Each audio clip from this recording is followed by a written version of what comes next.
Sean bienvenidos a una nueva clase de español.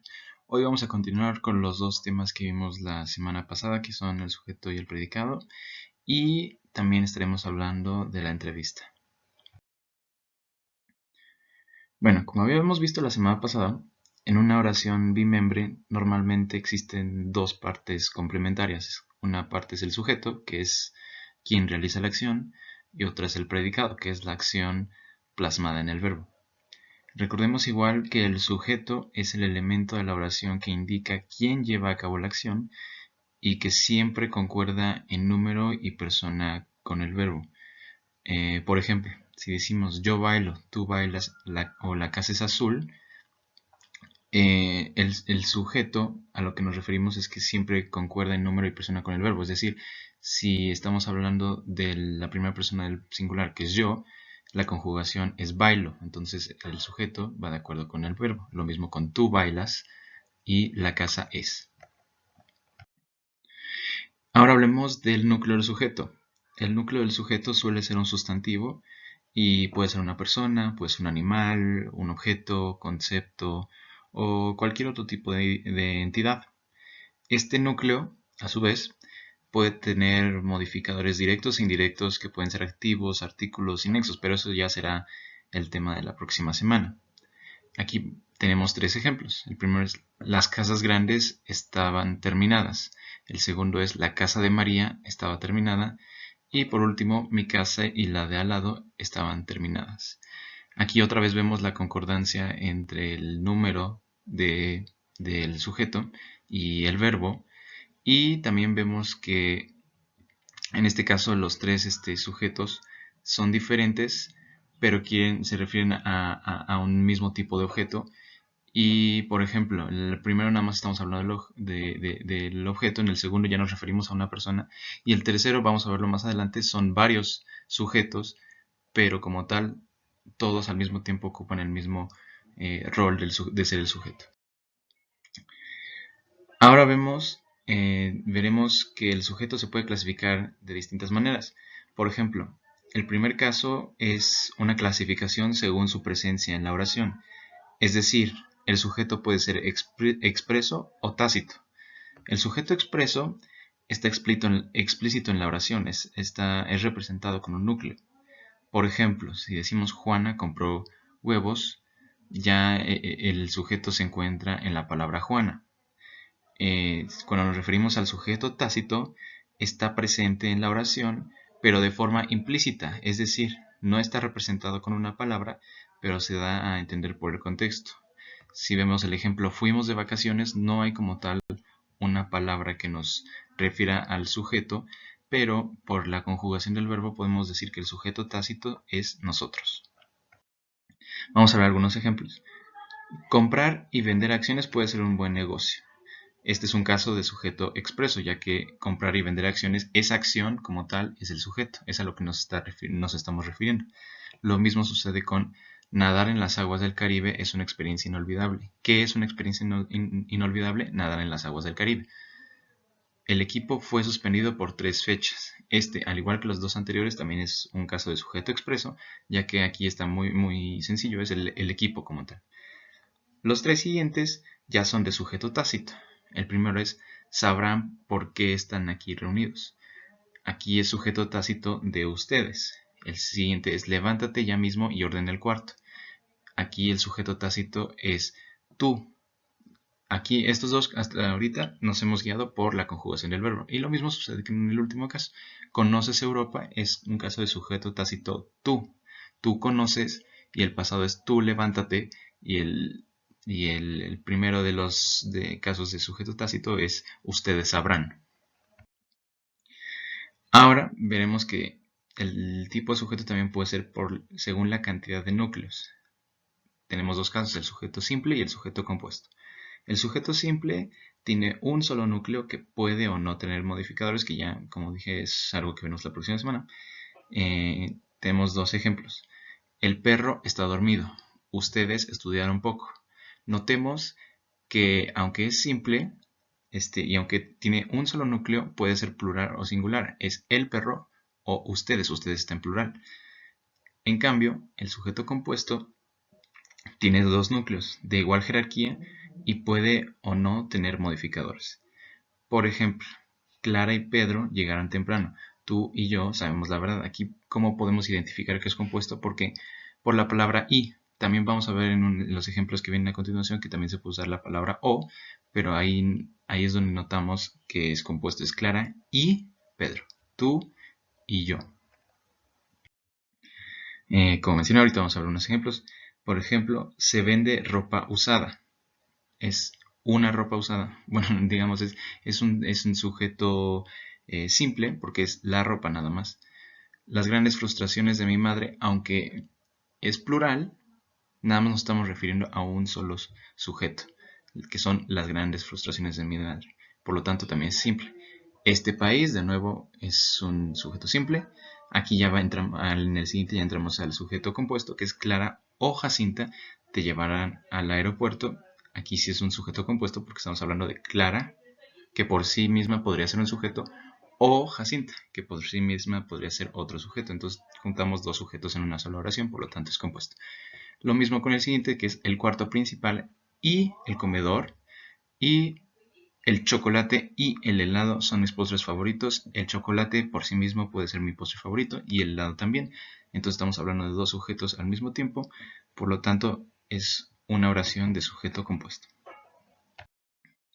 Y por último tenemos también por el tipo de voz. Aquí tenemos el sujeto agente y el sujeto paciente. El sujeto agente, en el sujeto agente la oración está en voz activa. Por ejemplo, el inspector denunció al asesino. En el sujeto paciente, la oración está en voz pasiva y el sujeto es quien recibe el efecto de la acción. El ejemplo que tenemos es: el asesino fue denunciado por el inspector. Notemos cómo los dos ejemplos que tenemos aquí es la misma oración, nada más que en uno es voz activa, que es el primero, el inspector denunció al asesino. Y en el segundo agregamos la voz pasiva, que en vez de decir denunció, decimos fue denunciado. Entonces volteamos el sujeto. Ahora el sujeto es el que recibe la acción, que es el asesino. El asesino fue denunciado, por lo tanto el asesino es el sujeto. Y los ejemplos que tenemos es ustedes encuentren al culpable. Como está en voz activa, este es un sujeto agente.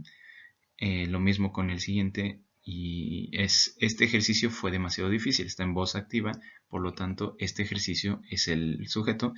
Las cosas no están fáciles, de igual manera están en voz activa, por lo tanto es un sujeto agente. Los siguientes tres ya cambiamos. La venta de entradas fue cancelada. Por lo tanto, esto es una voz pasiva, por lo tanto la venta de entradas es el sujeto. En vez de decir se canceló la venta de entradas, que eso hubiera sido voz activa, lo volteamos a voz pasiva, por lo tanto la venta de entradas fue cancelada, ese es el sujeto. Luego, los alimentos fueron entregados a comedores de todo el país. De igual manera, en vez de decir se entregaron alimentos a todos los comedores del país, decimos los alimentos fueron entregados. Es voz pasiva, entonces el que recibe la acción de ser entregado son los alimentos, son los que se convierten en el sujeto. Y por último, y ya para terminar, esta leyenda es conocida por todos. En vez de decir todos conocen esa leyenda, que sería voz activa, cambiamos a voz pasiva diciendo esta leyenda es conocida. Por lo tanto, quien recibe la acción de ser conocida es esta leyenda. Por lo tanto, esta leyenda es el sujeto. Y eso sería todo por esta semana. Los dejo con mi compañero José. Hola amigos, bueno, continuando con los temas del día de hoy, hoy nos toca ver un tema nuevo, el que va a ser la entrevista. Hay que recordar que estamos haciendo puntuación, palabras homófonas y todo eso en las clases pasadas. Hoy vamos a ver un tema, pues ahora sí que un poquito diferente a lo que nos estamos viendo. Y pues bueno, vamos a empezar con lo que es la entrevista, ¿no? Entonces, vamos a empezar a definir con lo que es la entrevista, ¿no? La entrevista es un instrumento de recolección de datos mediante un informante. El informante, entonces la entrevista es un hecho que consiste en un diálogo entablado entre dos o más personas. Un diálogo entablado quiere decir que estás en una conversación frente a frente, en donde el entrevistador, que es el que hace las preguntas, y el entrevistado es el que responde las preguntas. Esto es una técnica o un instrumento muy utilizado, sobre todo para campos de investigación, y hay que tomar en cuenta que pues, una entrevista no es casual, sino que Es un diálogo interesado con un acuerdo previo. Esto quiere decir que tienes que contactar a la persona que tú, si tú eres el entrevistador tiene que contactar al entrevistado un tiempo antes, por eso dice que es un acuerdo previo.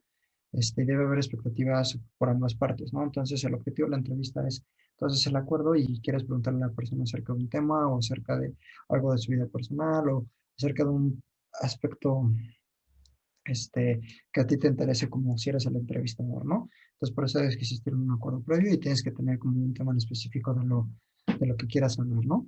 Entonces, siguiendo con todo esto, podemos observar em, que la entrevista a grandes rasgos, teniendo otra definición, la entrevista es la comunicación interpersonal, o sea, cara a cara, establecida entre el investigador y el sujeto de estudio a fin de obtener respuestas verbales a las interrogantes planteados sobre el tema propuesto, ¿no? Es una definición tal vez un poco bastante compleja, pero la entrevista es una persona hace preguntas de interés, la otra persona responde y de ahí obtienes las respuestas que esperabas o las que quieras ver sobre un tema en particular, ¿no? Entonces, como técnica de recopilación vas desde la interrogación hasta la conversación libre, porque en la entrevista hasta cierto punto se puede llegar a exaltar y llevar a otro tipo de diálogos, ¿no? Siguiendo con esta, como ya vimos, las partes de lo que conforman una entrevista son dos, es el entrevistado y el entrevistador, ¿no? El entrevistado deberá ser siempre una persona que interese a la comunidad, esto quiere decir, el entrevistado es la persona que tiene alguna idea o alguna experiencia importante que transmitir, ¿no? Alguna persona de interés, por ejemplo, en este caso podemos hablar sobre los futbolistas, el caso de interés sería, en este caso, el deporte que sería el fútbol, y la persona de interés es un futbolista muy importante que le interesa a la gente verlo porque es muy bueno, porque ya jugado muchos años, porque tiene una gran trayectoria y una gran experiencia dentro de ese mismo ámbito, ¿no? Y el entrevistador es el que dirige la entrevista y es el que debe dominar el diálogo, presentar al entrevistado y el tema principal, y hacer las preguntas adecuadas, ¿no? Entonces, en el caso del fútbol, el entrevistador tiene que venir con respuestas concretas de cuántos años está en el fútbol, así sobre cómo ha sido su experiencia, si va a seguir siendo entrenador, etc, etc, y llevar a cabo el diálogo y hacia qué dirección quiere llevar la entrevista, ¿no? Las funciones de la entrevista, como vemos, existen cuatro funciones básicas. La primera es obtener información de los individuos o grupos antes de hacerla, facilitar la recolección de información después de que se hace la entrevista, influir sobre ciertos efectos de la conducta de una persona o grupo. Entonces, la entrevista es para influir sobre la conducta de ciertos grupos. Y podemos decir que es una herramienta y una técnica flexible que pues, es capaz de adaptarse a cualquier condición, situación, personas, y eso permite la posibilidad de agarrar preguntas y dudas que se hayan tenido con respecto al tema en días pasados, ¿no? Este, las ventajas es que es una técnica eficaz para obtener datos relevantes y significativos. Los datos que se obtienen a veces son muy superiores a los que puedes encontrar en internet, es oral y verbal, y a través de la entrevista se pueden captar los gestos, los tonos de voz y las veces que es una persona que estaba feliz, enojada, ¿no? Y entonces la ventaja esencial de la entrevista reside en que son los mismos actores sociales que proporcionan los datos relativos a sus conductas, opiniones, deseos, actitudes, expectativas sobre algún tema en particular, ¿no? Aquí se explican algunas desventajas, las cuales son la limitación en la expresión oral por parte del entrevistador. Entonces, esto quiere decir que te quedes trabado en algún momento. También se hace muy difícil nivelar y dar el mismo peso a todas las preguntas y respuestas porque eso depende del diálogo que tengas entre las personas, porque hay veces que el entrevistado se explaya más en algunas que en otras. En algunos casos puedes encontrar que las personas mientan durante la entrevista, ¿no? Y muchas personas se niegan ante su entrevistador y les cuesta mucho trabajo responder con seguridad porque les están preguntando algo incómodo o algo sobre su vida personal o algo que no quieren decir a los públicos porque en muchos casos las entrevistas salen en las públicas, ¿no? Y bueno, eso es a grandes rasgos. La próxima vez veremos lo que son las normas de las entrevistas y los tipos de entrevista. Por esta semana sería todo.